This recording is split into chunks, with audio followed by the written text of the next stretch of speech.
Have you ever agreed to something even when your heart was screaming no? Have you ever felt tired, drained, and invisible because you were always there for everyone except yourself? If yes, then this story is for you. Because sometimes the most powerful word we need to learn in life is the simplest one: no.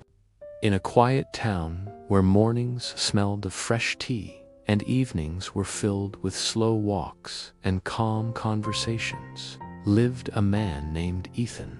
Everyone knew him as kind, reliable, and always available.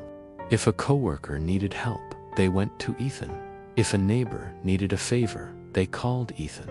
If a friend needed emotional support late at night, Ethan answered. He never refused. He believed that saying yes made him important.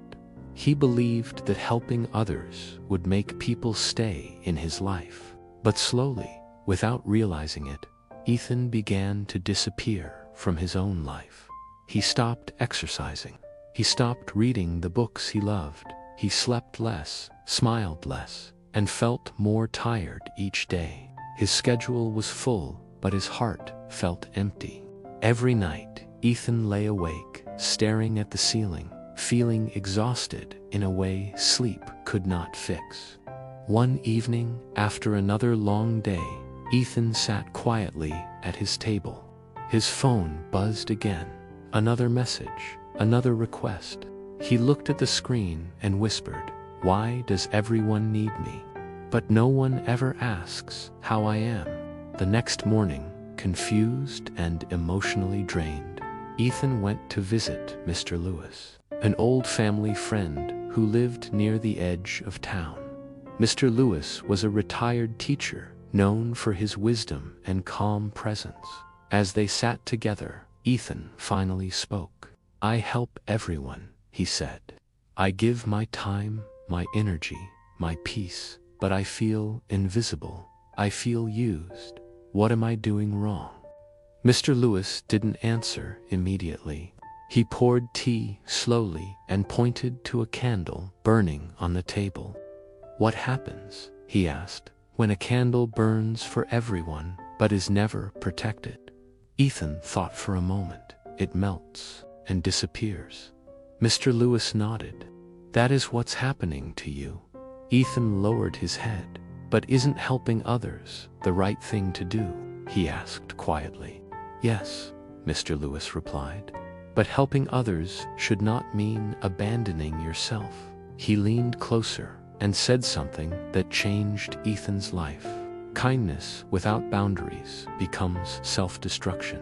Ethan listened carefully as Mr. Lewis continued. "You think saying no will make people leave, but saying yes to everything is what's making you lose yourself." Before Ethan left, Mr. Lewis gave him a challenge. For the next 7 days, he said, "Pause before you say yes. Ask yourself, will this cost me my peace, my energy, or my sepsis? If the answer is yes, then say no." The very next day, Ethan faced his first test. At work, a colleague asked him to take extra tasks again. His heart raced. His mouth almost said yes, but he paused. He took a deep breath and said calmly, "I'm sorry, I can't do this today." The room went silent. The colleague looked shocked. "You saying no?" Ethan nodded, his hands shaking slightly. That moment felt uncomfortable, but powerful. That evening, something felt different. Ethan wasn't exhausted. He had time for himself. He slept peacefully for the first time in weeks. The next day, a friend asked him to cancel his plans to help with something unimportant. Ethan smiled politely and said, "I won't be able to help this time." The guilt came. Then it slowly faded. Day by day, Ethan kept choosing himself. Something unexpected began to happen. Some people stopped calling as often. Some seemed distant. And Ethan finally understood a painful truth. They didn't miss him. They missed his availability. But something else happened too. Ethan felt lighter. His energy returned. He started taking care of himself again. His confidence grew quietly. One evening, rain tapped softly against the window as Ethan sat alone. For the first time in years, he didn't feel lonely. He felt peaceful. Weeks later, Ethan visited Mr. Lewis again. "You were right," Ethan said. "I was afraid that saying no would destroy my relationships." Mr. Lewis smiled. "And did it?" Ethan shook his head. "No. It showed me which ones were real." Mr. Lewis nodded. "When you stop overgiving, you stop attracting people who only take." Ethan learned that saying no did not make him selfish. It made him honest. It made him strong.